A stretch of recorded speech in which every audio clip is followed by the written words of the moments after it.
Urdupedia।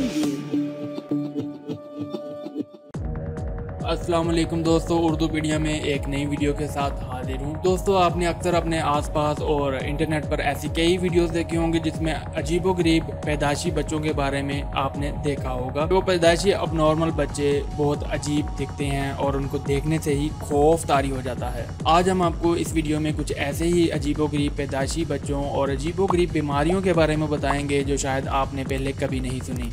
Bharat में एक 63 साल खातून की पैदाइशी तौर पर पाँव की 19 और हाथों की 12 उंगलियां हैं, जिसके बायस इन्हें इलाका मकीनों ने जादूगरनी समझना शुरू कर दिया। अहले मोहल्ला ने खातून को जादूगरनी करार देकर इलाका से निकल जाने का कह दिया। रियासत ओडिशा के जिला गंजाम में 63 साल खातून कमार नाइक को अपने ही अहले मोहल्ला की जानब से बुरे बर्ताव का सामना है। अहले मोहल्ला इन्हें जादूगरनी समझकर इलाके से चले जाने पर जोर डाल रहे हैं। इलाका मकीनों की इस नफरत अमेज सलूक की वजह कमार नाइक की पैदाइश पर 31 उंगलियों का होना है। आप तस्वीर में देख सकते हैं कि उनकी पाँव और हाथों की उंगलियां इतनी अजीब और खौफनाक दिखाई देती हैं कि कोई भी उसको देखकर नॉर्मल नहीं रह सकता और यकीनन सबको कुछ ना कोई ख्याल ऐसा ज़रूर आता है कि शायद ये कोई जादूगरनी है। कमार नाइक का ये जिस्मानी ऐब जिनियाती मर्ज का शाखसाना है जो मारूसी तौर पर नस्ल दर नस्ल भी मुंतकिल हो सकता है। ताहम जहालत की वजह से लोग इसे अजीबोगरीब हैबत को किसी गुनाह का सबब समझते हैं और कमार नाइक को हर वक्त लान तान करते रहते हैं। कुछ लोगों का ख्याल है कि कमार नाइक एक जादूगरनी है और अपनी बदेत पाँव और हाथों की अजाफी उंगलियों की मदद से जादू टूना करती है, जिससे अहले मोहल्ला और उनकी बच्चों की जिंदगियां खतरे में हैं। अहले मोहल्ला की रवैयों से नाला गुर्बत की शिकार कमार नाइक के लिए ज़िंदगी मज़ीद कठिन हो गई और अहले मोहल्ला के साथ साथ अब अहले खाना भी मुतनफ़्फ़र नज़र आते हैं। ऐसे में कमार नाइक ने जंगल में जा बसने का इरादा ज़ाहिर किया। दोस्तों, कमार नाइक की कहानी के बाद अब जो आगे मैं आपको इस बंदे के बारे में बताना जा रहा हूँ ये उससे भी अजीब तर है और यकीनन ऐसे लोगों को देखकर खौफ आता है और इंसान अल्लाह का शुक्र अदा करता है। चीन में एक मसलसल तवील ऑपरेशन के बाद एक शख्स को, जो कि गठरी नुमा शख्स दिखता था, एक तवील ऑपरेशन के बाद उसको सीधा चलने के काबिल बना दिया गया। 46 साल शख्स लाई हो तवील ऑपरेशन के बाद अब सीधा खड़ा हो सकता है। चीन में अजीबोगरीब मर्ज में गिरफ्तार शख्स 30 साल बाद पहली बार सीधा खड़ा हुआ।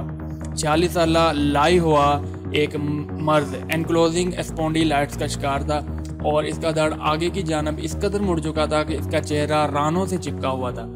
अब एक तवील ऑपरेशन के बाद इसकी कमर को सीधा कर दिया गया है और वो सहारे से चलने भी लगा है। 18 वर्ष की उम्र में वो एक नायाब बीमारी एनक्लोजिंग स्पॉन्डिलाइटिस में मुब्तला होकर धीरे धीरे आगे की तरफ झुकने लगा था और यहाँ तक कि एक गठरी की सूरत इख्तियार कर गया। इस चीन में लिपटे हुए आदमी या फोल्डिंग मैन के नाम से पुकारा जाने लगा था क्योंकि इसका चेहरा हर वक्त इसकी अगली रानों से टकराता था। गुर्बत का शिकार लाई हो महंगा इलाज कराने से कासिर था, लेकिन इसकी खबरें मशहूर हुई तो शेंजन यूनिवर्सिटी जनरल हॉस्पिटल में हड्डियों और ढांचे के माहिर प्रोफेसर टाइहोवेरन ने इसके इलाज का अज़म किया। डॉक्टर के मुताबिक ये एक पेचीदा और शदीद नोयत का वाक़या है जिसका ऑपरेशन बहुत मुश्किल, वक्त तलब और पेचीदा। इस ऑपरेशन के लिए उनकी कई हड्डियों को तोड़ा और जोड़ा गया। प्रोफेसर टाओ के मुताबिक ज़रूरी था कि पहले हड्डियों को तोड़ा जाए और इस तरह रीढ़ की हड्डियों, पसलियों के कुछ हिस्सों, रान की हड्डियों को तोड़ा गया। इसके बाद रीढ़ की हड्डी के पूरे निज़ाम को सीधा किया गया। इस अमल में खतरे की शरह 20 से 30% थी और ज़िंदगी भर के लिए मजबूर हो जाने के इम्कान भी बहुत ज़्यादा थे।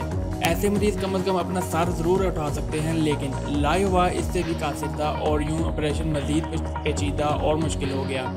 इस तरह इसका चेहरा रान से चिपका था, थोड़ी सीने को छू रही थी और पूरा धड़ कंबल की तरह लिपटा हुआ था। लेकिन ऑपरेशन ना होने की सूरत में भी मरीज़ की ज़िंदगी को खतरा था क्योंकि फेफड़ों और दिल पर शदीद दबाव की कैफियत थी। इस तकलीफ़ का इज़हार लाई हो बार बार कर चुका था। सर्जन हज़रात ने इस अमल को एवरेस्ट की चोटी के बराबर मुश्किल काम करार दिया, जिसमें 4 मराहल के बाद मरीज़ को सीधा किया गया। अब लाई हुआ एक वॉकर की मदद से चल सकता है और बहुत जल्द किसी सहारे के बगैर भी चल सकेगा।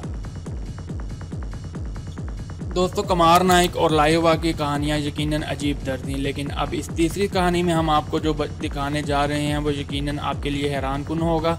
और आपने ऐसी चीज़ें सिर्फ फिल्मों या ड्रामों में ही देखी होंगी। सर की चोट के बायस 34 साला शख्स का चेहरा और जिस्म बच्चे जैसा हो गया। दोस्तों, हर कोई चाहता है कि वो हमेशा जवान रहे। उम्र रसीदगी में भी चेहरा जवान दिखाई देना एक अच्छी बात है, लेकिन चीन के वस्त में रहने वाला एक शख्स 34 साल की उम्र के बावजूद बिल्कुल बच्चे की तरह दिखाई देता है और इसी वजह से इसकी शादी भी नहीं हो सकी। 34 साल जियो शेंगकाई इस वक्त एक दही कस्बे में रहते हैं। 6 वर्ष की उम्र में वो दोस्तों के साथ खेल रहे थे कि इसका सर एक पत्थर से टकराया। शदीद चोट आई लेकिन कोई खून नहीं निकला। ताहम जियो लगातार 3 रोज़ तक बुखार का शिकार रहा। बुखार की वजह से इसे 3 रोज़ बाद अस्पताल ले जाया गया तो मालूम हुआ कि दिमाग में खून का लोथड़ा जम गया है, जिसे इमरजेंसी सर्जरी के बाद निकाल लिया गया। फिर जियो नॉर्मल रहा, मगर 9 वर्ष की उम्र में इंकशाफ हुआ कि वो अपने साथियों के मुकाबले में छोटा दिखता है और गैर नमू पजीर दिखाई देता है। गोया के हादसे के बाद इसकी नशोनुमा रुक गई। दोबारा तवील इलाज और टेस्ट के बाद मालूम हुआ कि जियो के जिस्म में नशोनुमा यकीनी बनाने वाले पिट्यूटरी ग्लैंड्स तबाह हो चुके हैं, जिससे बढ़ोतरी के हार्मोन का अफराज नहीं हो पा रहा। ये अमल 2 अशरों से जारी रहा और अब ये हाल है कि इसके चेहरे पर बाल नहीं उगते, इसकी आवाज़ भी बच्चों जैसी है। यही वजह है कि लोग इसका मजाक उड़ाते हैं। इसकी शादी भी नहीं हो सकी। जियो ने खुद बताया, अगरचे वो 34 वर्ष का हो गया है लेकिन अब तक जिस्मानी तौर पर एक छोटे बच्चे की मानिंद है। वो बलोगत तक नहीं पहुंचा और इस वजह से शादी भी नहीं कर सका। डॉक्टर भी इस अजीब बीमारी के हाथों बेबस हैं। डॉक्टरों के मुताबिक पिट्यूटरी ग्लैंड्स हर इंसान की बलोगत में अहम किरदार अदा करते हैं।